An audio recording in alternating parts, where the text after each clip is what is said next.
Welcome. It is the Vol Report with John Adams. I'm Dave Hooker, and it's brought to you by Vols Automotive Group and Big Orange Phillies. A lot to get to with College Football Playoff Committee making their most recent rankings. And John, let's start with that.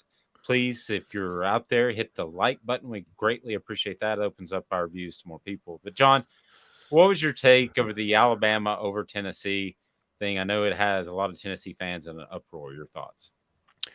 Yeah, you could pretty much see that coming. It underscores the just the nature of this. You got a lot of different people look at different things. It's so subjective in what criteria. There's no set criteria you use. So you can look at Alabama and you can say it lost 2 games on the last play, and those are its 2 losses. You can look at Tennessee as 2 bad losses. The Georgia game, the committee doesn't look like that as a 2 touchdown game. It looks at it as a blowout. It pretty much said as much. And it also looks at South Carolina, uh, you know, 25-point defeat. Those were bad losses, and both were in November. So I think that really hurts Tennessee. If you go head to head, you say, hey, Tennessee won on a last second field goal on its home field. Um, so that and it has 2 good wins over Alabama and LSU. So it's different ways to look at it. When I voted in the AP poll, I put a lot of stock in head to head. I mean, when you lose to somebody on the field, you can't really complain about not being ahead of them because you had your chance to beat them and you didn't do it. Alabama catches a ball, it goes in and scores. It makes the field goal, it wins. It didn't. So Tennessee won on the field. That was your chance. So I go more head to head. And so I would have Tennessee ahead of Alabama, but it's really close. So I'm not surprised that's how it played out. So let me ask you this: when you did the AP, how did you factor in recency? Like how a team was playing in the past 2 or 3 weeks, or was it the whole body of work? Whole body of work. I don't care when you lost or when you won. I mean, why should one count more? Yeah, the NCAA basketball tournament selection committee does that. You're playing well at the end of the year. Well, I mean, what if you win in football? It's a much shorter season, so that should carry less impact, have less impact. I think. What if you win your South Carolina won its last 2 games against top 10 teams? You want to put it in the playoff? Yeah. I just don't see how you can do that. The whole season should count. When you played somebody, shit to me is not a factor. No, I agree, but I asked that leading into what role Hendon Hooker's injury might have played. I remind you that the Vol Report with John Adams is brought to you by Biles Automotive Group right there on Callahan. Biles Automotive Group, integrity they want, they need, and they appreciate your business. That's Biles Automotive Group. And John, I think that Hendon Hooker's injury did play a factor in where Tennessee has been ranked. What do you think? Well, I've never heard that before. I mean, I've never heard a committee saying, well, if somebody loses a key player, they do that in basketball. This isn't basketball.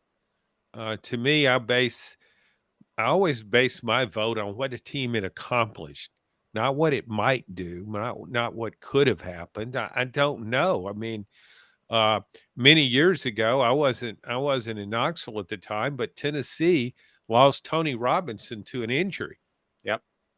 and just went roaring down the stretch, won the SEC, and beat a great Miami team by 28 points in the Sugar Bowl. And it did it with backup quarterback Daryl Dickey. You just can't. There's no. That's fantasy football right there. But I'm not saying that isn't a factor with the committee because I don't know what's going on in their heads or what they consider important.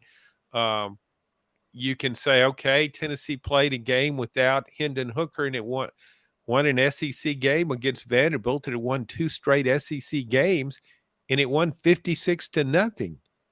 So I just don't buy that line of thinking, but I can see that people do.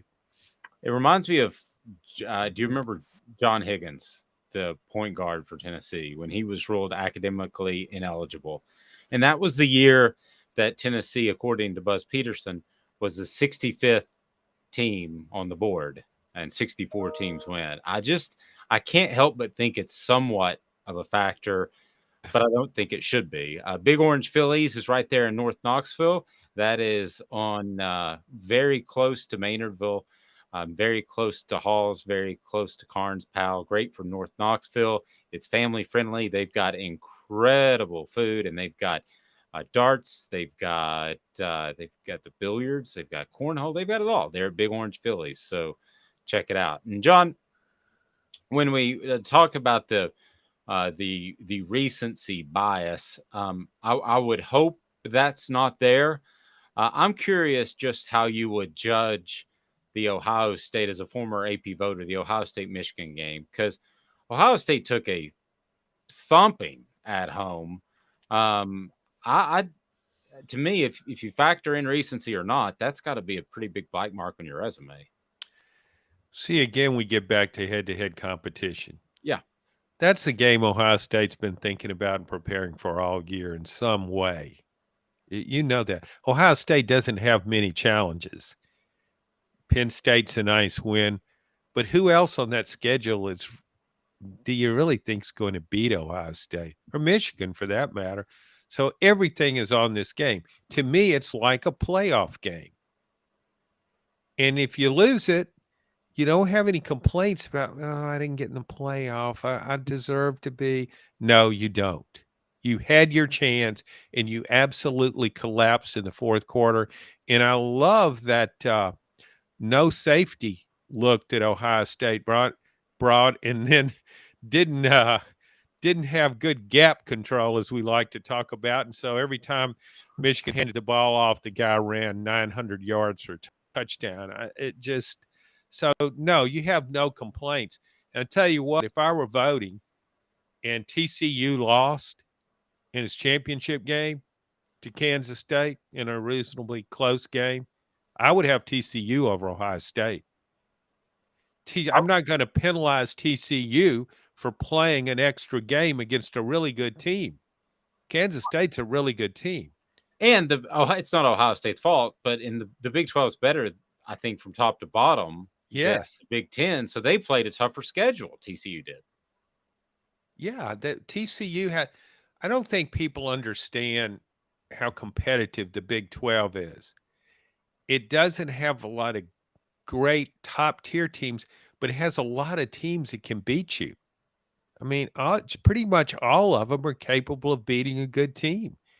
And so every Saturday you've got to be pretty good. And I give TCU a lot of credit for negotiating that schedule. But Ohio State, look, if TCU had Oklahoma on its jersey and is wearing red and white and it lost in the championship game, do you really think they'd move Ohio State ahead of Oklahoma? I do There's no not. way. Wouldn't happen. Yeah. No, So I think you're right. I think Southern California, for those younger than you and me, is getting some of that pull too, because I think people don't, maybe in their 20s or 30s, don't realize that what an incredible program they were. So I think they get some love for that too, and I think Caleb Williams will in the Heisman Trophy ceremony as well. yeah, I don't think he'll be close. CJ Stroud, that pass he threw here, maybe this will fall into the right hands. I'll just throw this ball out here before I fall down, and that didn't go well. Yeah, he lost the Heisman Trophy in that game. Could have won it in that game. So you and I were discussing off the air. We both have a Heisman vote. Where would you have Hendon Hooker on it? I know you're not supposed to give anything away, so you can just kind of hint at it. I don't want to get you in trouble with the Heisman Trust, but yeah, he missed a game and a half. Basically, my rule has always been if you miss more than one game, I don't consider you. But I'm thinking about in an open field, maybe getting him on there. What do you think? Yeah, I could see that. I'm not. Yeah, I could say right now what I think, but I'm open minded. I want to watch all the games and see what happens and how Caleb Williams, if he throws 5 interceptions in the Pac-12 championship games is probably not going to help his Heisman hopes. These are games that really matter. Max Duggan at TCU has had a really good year, been very clutch. He's a guy that I would consider. Um, I really, right now, I would have Caleb Williams first. I'd have Bryce Young second and Hendon Hooker third.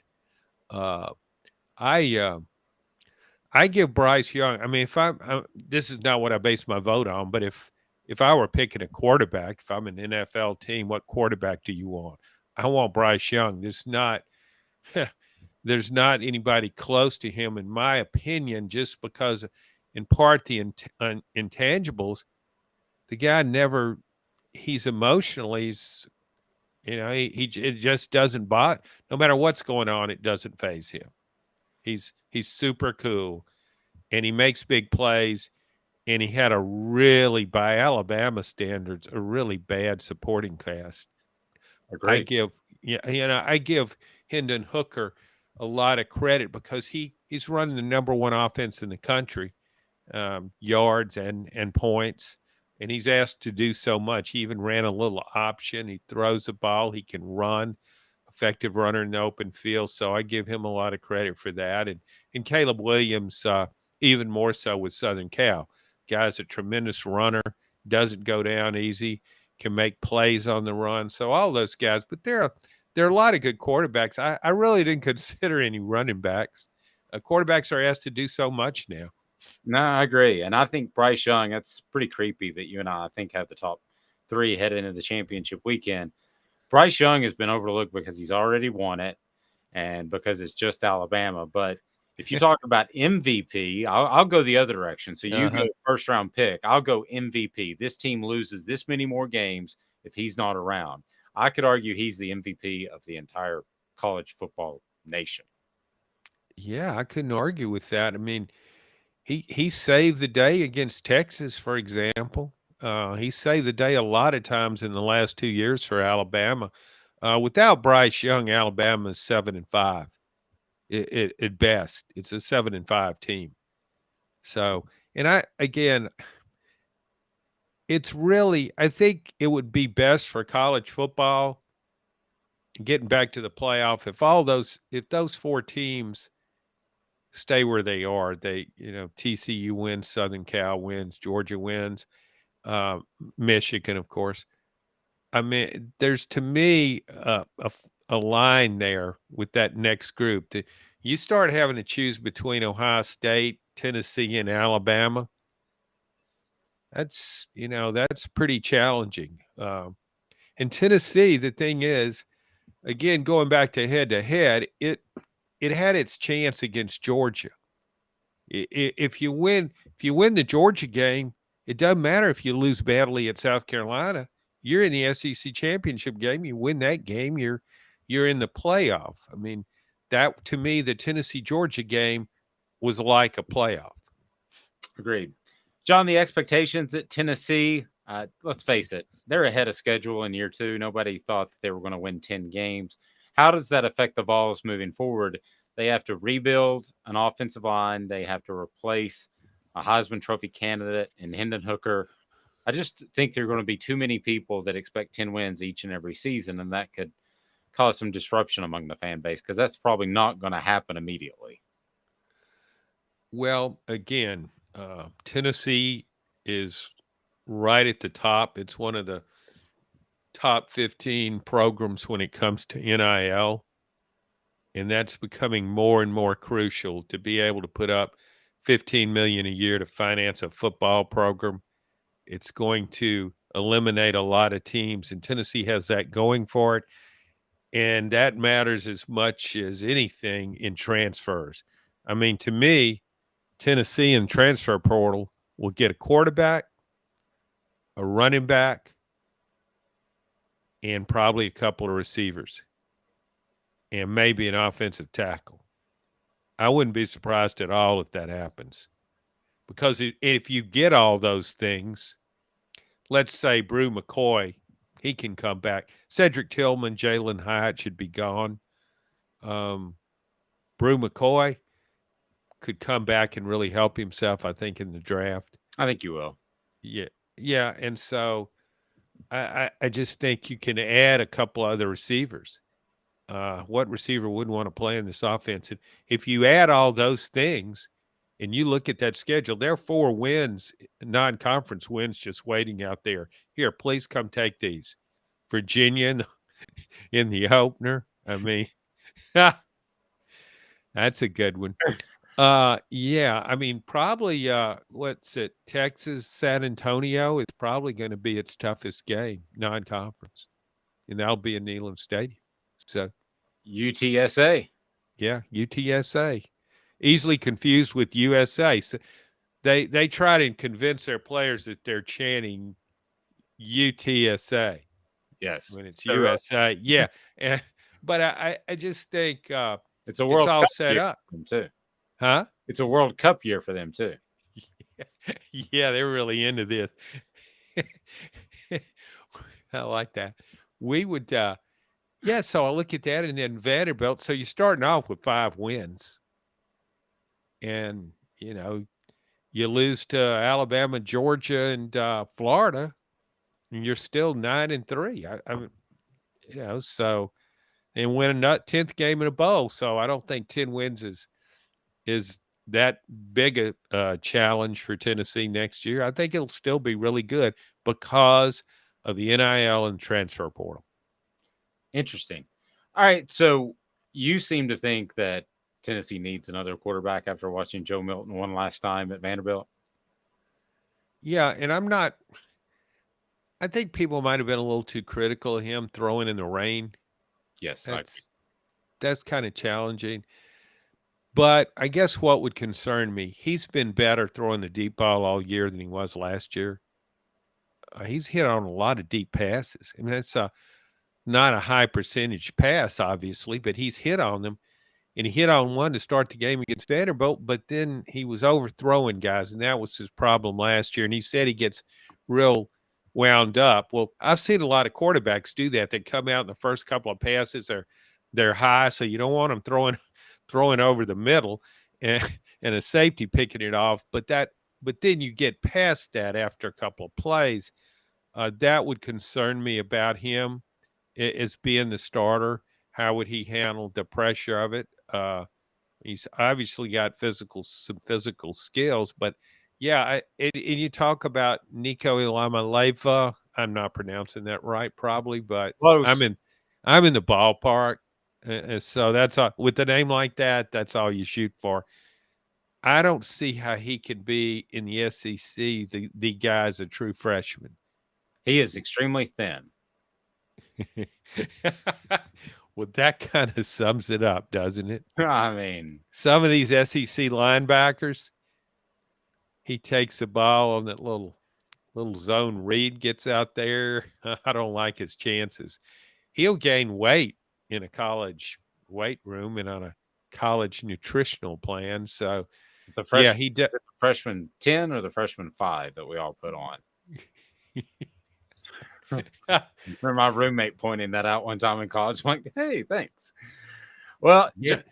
John, we'll see. What I want to ask you this, and then we'll let you out of here. I know you got traveling to do, but I argue that Tennessee's better off in the Orange Bowl because you can recruit out of South Florida. You know where my mind usually goes. And please hit that like and subscribe button if you're on board now.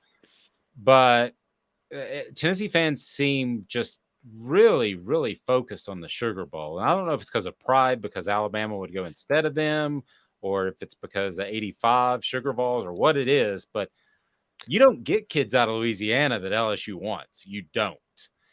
If I'm Tennessee, I'd rather be in Miami. There's a big world out there besides recruiting, Dave. I need to So learn that probably. you need to check it out sometime. I think it's interesting that you put this in a recruiting perspective. I never even thought of that. I'm looking only at matchups. To me, you want to play Clemson and Orange Bowl. A Yes. lot of good things happen there.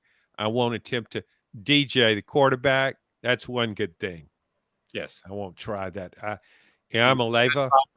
His last name either? No, I'm a Leva. I can take a shot at that and get close. I cannot. I can't even attempt Clemson's quarterback. There we go. In He, my mind, he's DJ Smith. yeah, Okay, he's it's John DJ Smith. but you want to play Clemson to me. I mean, I think of those defensive linemen. I haven't checked the depth chart, but I bet a couple of them will go pro and opt out of the game. They don't throw the ball well. What Tennessee doesn't want to do is get in a game with somebody who can really throw it around like Drake May of North Carolina. Yeah, no, I'd agree with that. You pointed him out to me, and I had a chance to go look back at his tape. He's pretty darn good. Like and subscribe, and it's brought to you by Vols Automotive Group on Callahan Drive. The Vol Report with John Adams, also brought to you by Big Orange Phillies. Great North Knoxville institutions at Vols Automotive Group. Man, it's all about integrity. That's what matters. They want, they need, and they absolutely appreciate your business. And Big Orange Phillies, great food, darts, billiards, the whole 9 yards. So check them out. He's John Adams. I'm Dave Hooker. This has been a presentation of Off the Hooks